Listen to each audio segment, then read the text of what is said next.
Hey, welcome to Go, and today we are going to be talking Trek.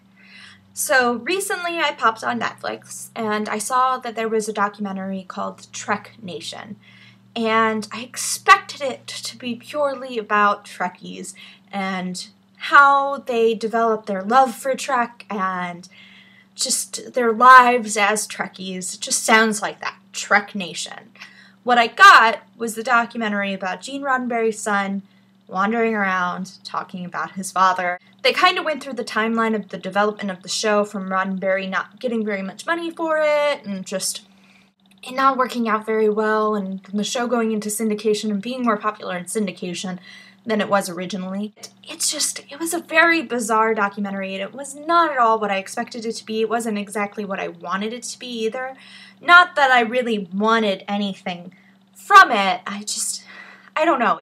His son isn't a very likable person, for me at least. He was just so kind of hell-bent, in a way, of developing his father's persona in terms of letting people know who his father truly was.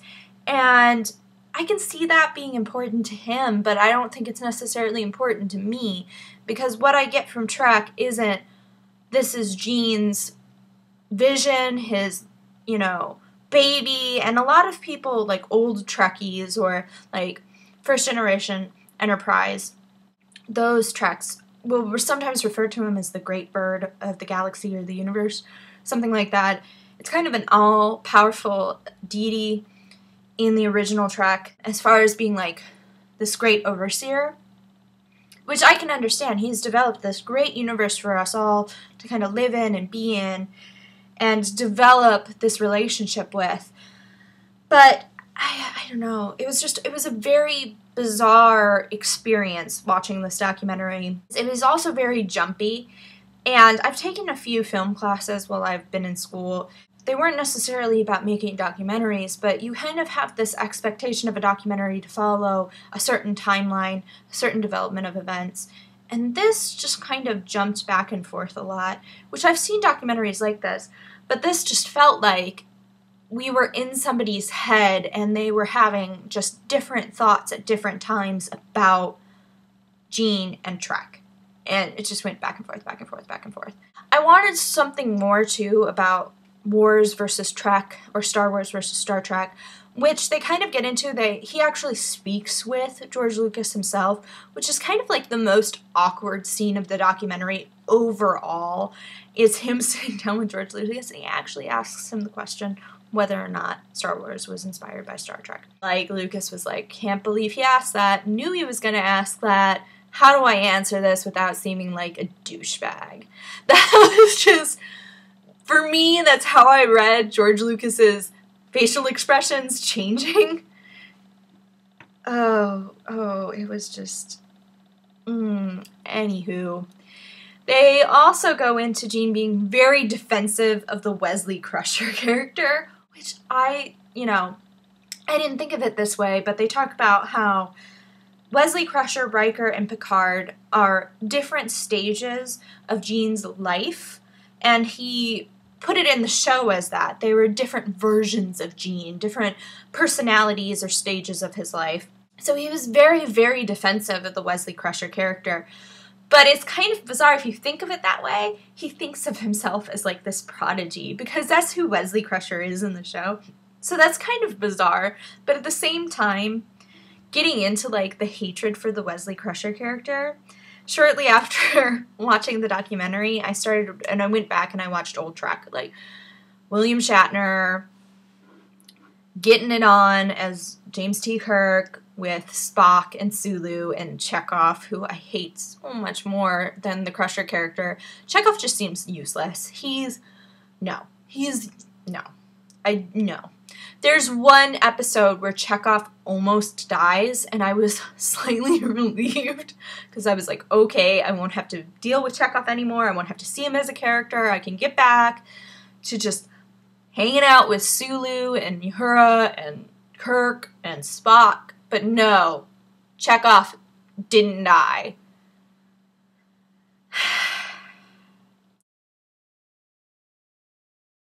unbridled hatred towards Wesley Crusher as a character and Will Wheaton.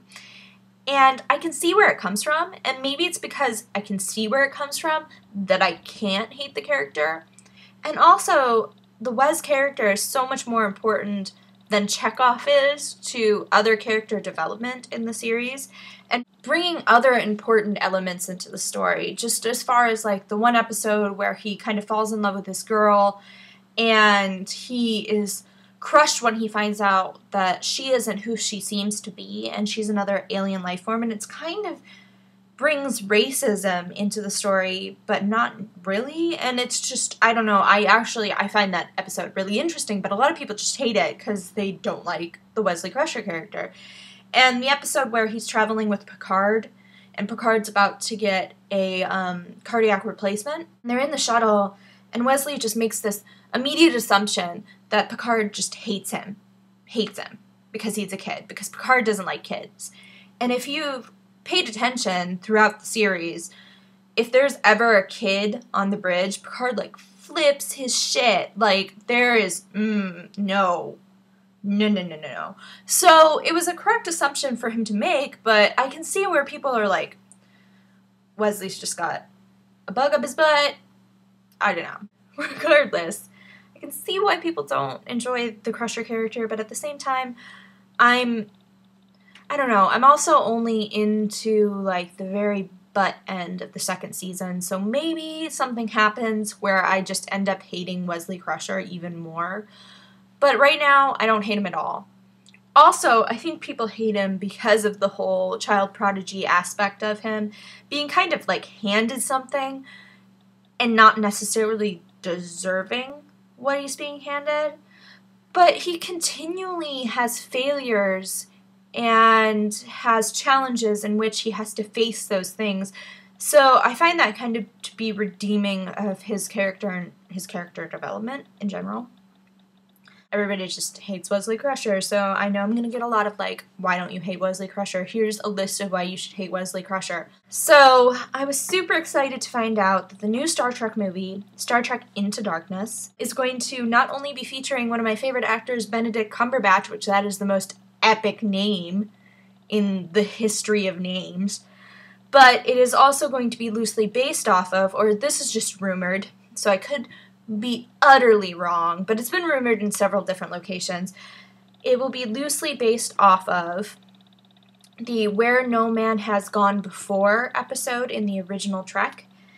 If you know anything about the J.J. Abrams timeline, is that it is different than the original Trek. It lives in the same kind of realm of characters, but the timeline and the story is different. So it's going to be really interesting, and if you haven't watched that episode, I highly suggest you go watch it, just so you kind of have a basis. In the same way you would read a book before you go see a movie based off that book, you have some sort of basis of the story and what this movie could be. And if you watch it, you're going to just sit there and you're going to be like, oh my god, this is going to be so epic in the J.J. Abrams version. It's because the storyline of that episode is like, in and of itself, it gets a little cheesy, but what original Trek episode doesn't get cheesy? It's unavoidable.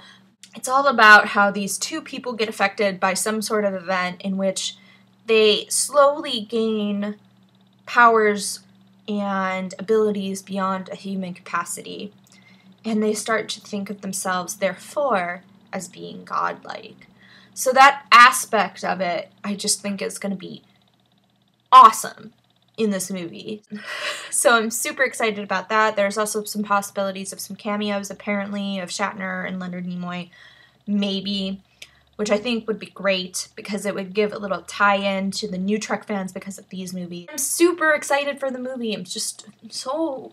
oh, it's so good. It's so good. But yeah, so... if you guys have any thoughts about the new Trek movie, if you guys have any thoughts about Wesley Crusher and why you hate him and why I should hate him too, if you have any thoughts about what Star Trek movie I should watch first as I am rewatching everything, have a great day.